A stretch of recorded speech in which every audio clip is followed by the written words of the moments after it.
Satreskrim Polres Sinjai akhirnya mulai angkat bicara soal dugaan kasus korupsi pengadaan sistem mesin absensi di sekolah tahun 2019-2022. Kasus tersebut melibatkan indikasi kerugian negara yang cukup besar. Hal tersebut disampaikan Kasat Reskrim Polres Sinjai AKP Andi Rahmatullah. Dalam kasus tersebut, polisi mengindikasi kerugian negara mencapai ratusan juta rupiah. Sedikitnya mencapai 720 juta rupiah. Andi Rahmatullah mengatakan kasus ini bersumber dari dana bantuan operasional sekolah atau BOS. Selisih harga pengadaan mesin ceklok yang dibelanjakan oleh pihak sekolah yang seharusnya senilai 2,7 juta rupiah termasuk pajak, namun ternyata di-up dengan harga 3,5 juta hingga 4,5 juta.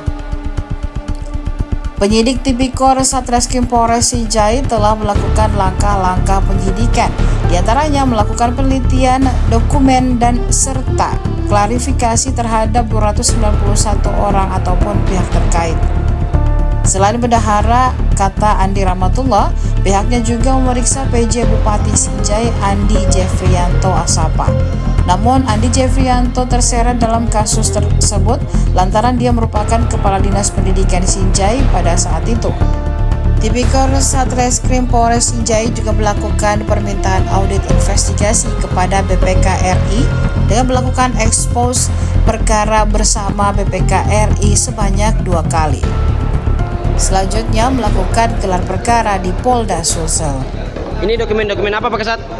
Ini dokumen yang kita kumpulkan terkait dengan pengadaan kita perubahan atas Undang-Undang Republik Indonesia Nomor 31 Tahun 99 tentang pemberantasan tindak pidana korupsi.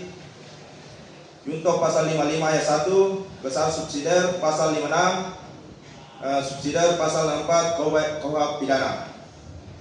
Adapun perkembangan perkara yaitu kami telah melaksanakan gelar perkara di Polda Sulsel untuk meningkatkan status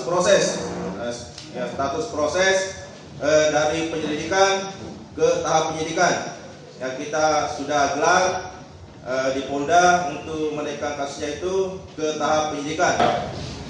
Dari Polres Sinjai, Satuan Reserse Kriminal akan melaksanakan press release terkait tindak pidana korupsi penyalahgunaan dana BOS pada pengadaan mesin absensi pada tingkat SD SMP di Kabupaten Sinjai bersumber dari anggaran pendapatan belanja negara tahun anggaran 2019 sampai dengan 2022. Maka dari itu, terkait dengan penanganan perkara, posisi kasus hingga saat ini sesuai dengan laporan polisi LPA garing 8 Romawi 2 2025 SPKT Reskrim Polres Sinjai Polda Sulsel tanggal 5 Januari berikut dengan 2 laporan nomor LPA 09. Download Tribun X sekarang, menghadirkan lokal menjadi Indonesia.